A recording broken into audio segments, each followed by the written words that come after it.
friendly. Ryan Shields is here, calm, cool, collected, from the University of Melbourne, of course, used to be from the ABC. Sure. And doesn't need his... Let me see you. No, you don't need a health check. Look I'm at okay this morning. You're perfect. The day's just started, though. That's okay. The blood pressure will rise. On the couch. Right. What's on your list this morning when you're looking at the papers? Well, look, no surprises. The big news this morning is, of course, Rolf Harris being found guilty on all 12 of those charges overnight in a London court. So this is leading the coverage. Indeed, and it really is stunning news, because the judge was very careful. The judge says, I need you, the jury, to reach a unanimous verdict on all of these counts. And privately, people were thinking, well, that's not going to happen on all of them. And indeed, the jury did. Yeah, and look, I'm no lawyer, but my understanding of these sort of historical cases is the real damning thing, if it can be proven, is the consistency, you know, over years, over the amount of people, in this case, multiple continents. So, you know... all telling the same story. All telling the same story. So it's sort of one of those all or nothing kind of affairs. If you believe the story of one and the other, you know, it sort of all comes in a package. So, you know, this is leading multiple editions of the newspapers across the country. The news broke overnight, Australian time, so around about midnight, I think I saw the first tweet come through. So the newspapers have really scrambled to get it in their coverage, let alone on the front page. And it's one of those really interesting examples where, you know, newspapers are getting put to bed, as they say in the industry, earlier and earlier these days. So today, for instance, we've got a lot of papers, the first editions, which have complete other stories, and then these second editions, these later papers, are coming out with the news of Rolf Harris being found guilty. Really interesting bit of analysis in the Herald Sun today by Charles Miranda. And let me just read a couple of parts. Rolf Harris had much to say for himself in the witness box, but never once did he utter the words we all expected to hear. I am not a child abuser.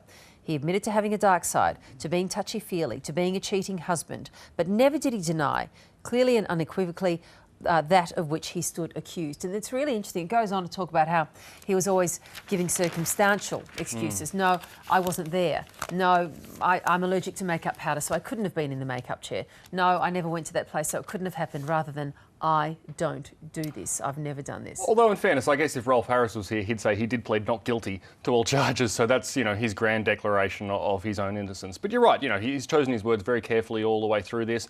And there's been some really good analysis talking about how he has, you know, a team of legal advisors, but also some really high-powered PR executives who are advising him on how to present himself. You know, because there has been two trials going on. It's that in the courtroom and that outside in the court of public opinion.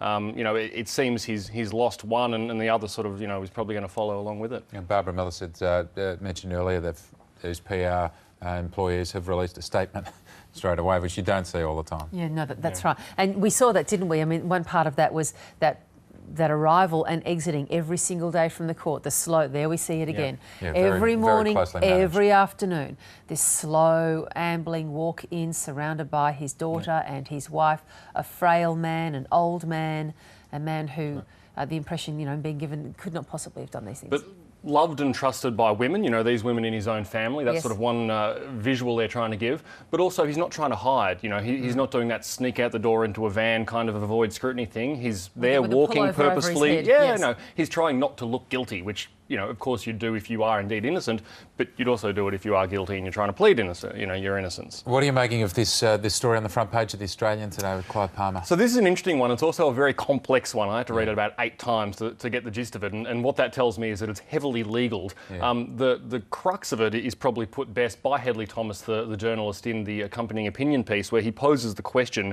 did the People's Republic of China unknowingly bankroll the Palmer United Party?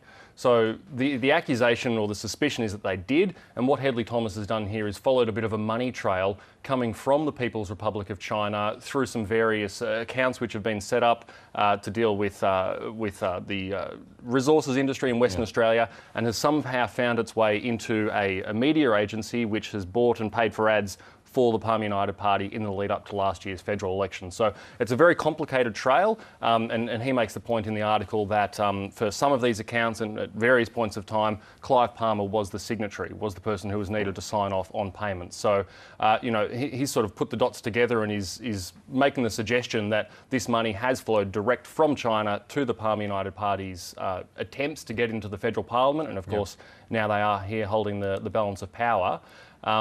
Not to say it's illegal, but you know, from reading the story, the Chinese authorities themselves are a little bit surprised if this is indeed the case. And Clive Palmer's used to being on the front page of The Australian by now. No, yes. Oh, they've got the bit between their teeth with this one, haven't they, the Australian? Well, they definitely do. And it's funny, we talk about the Rolf Harris, and the blanket coverage in most of the second editions of the newspapers. In this case, the editors at the Australian have decided to put Rolf on the front page, but squish it across in a right-hand column so they can give primacy to their story. This one on Clive Palmer. Yep. You're looking at the front page of the Financial Review as well this morning. Yeah, now this is another interesting one. They have a wraparound in the Financial Review this morning for the financial year. So this is the inside front page, but it's a story about Malcolm Turnbull, of course, the Federal Communications Minister, and being rather critical of the federal government's sales pitch about for the federal budget, basically saying they really haven't done a good job communicating it, and we've seen some recent polling data that says they're not getting, well, obviously not getting the bounce they expected, but they're even struggling to sort of claw it back as the days and weeks pass by. So, this is interesting on the surface. It's probably something which isn't too surprising, but again, it's going to play into that narrative of Malcolm Turnbull. Is he a team player? Why is he criticising his leader? Every time Malcolm Turnbull opens his mouth to talk about anything that isn't telecommunications related or communications related, the hackles on a lot of backs immediately go up in the coalition and outside. So I'm sure this is another one that's going to feed into that narrative. Ryan, good to see you. We hope you see you soon. Thank you. Thank you.